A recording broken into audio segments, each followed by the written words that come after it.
Salesforce is one of the most powerful CRM platforms out there, and today I'm going to show you exactly how to create a custom profile in Salesforce, while helping you understand what profiles actually do and why they're so important for your organization.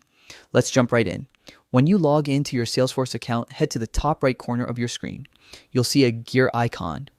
That's your gateway to all of Salesforce's settings.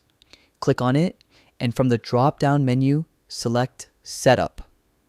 Once you're in Setup, look to the left-hand side of your screen for the Quick Find box. This little search bar is your best friend inside Salesforce. It helps you instantly navigate to specific settings.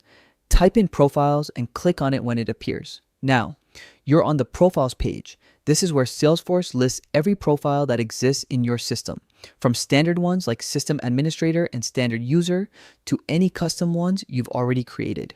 Think of a profile as a set of permissions that define what users can see and do in Salesforce. It controls access to objects, fields, tabs, and even specific actions. So setting up the right profiles ensures that every team member only has the tools they need.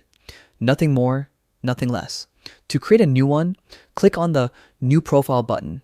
Salesforce will ask if you want to base your new profile on an existing one, and this is often a good idea. For example, if you're creating a custom profile for your sales team, you might start with the standard user profile and customize it from there. Next, give your profile a clear and descriptive name, something like Custom Sales Profile or Marketing Read Only. Good naming makes it easier to identify and manage profiles later on.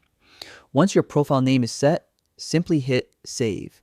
Your new custom profile is now created, ready for you to fine-tune permissions, assign users, and adjust access levels based on your organization's needs.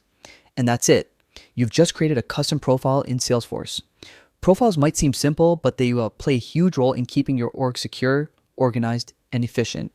So take some time to explore the options available under each profile and customize them to match how your teams actually work. If you found this tutorial helpful, make sure to give it a like, share it with your Salesforce teammates, and subscribe for more quick and practical Salesforce tips. Thanks for watching, and as always, happy configuring.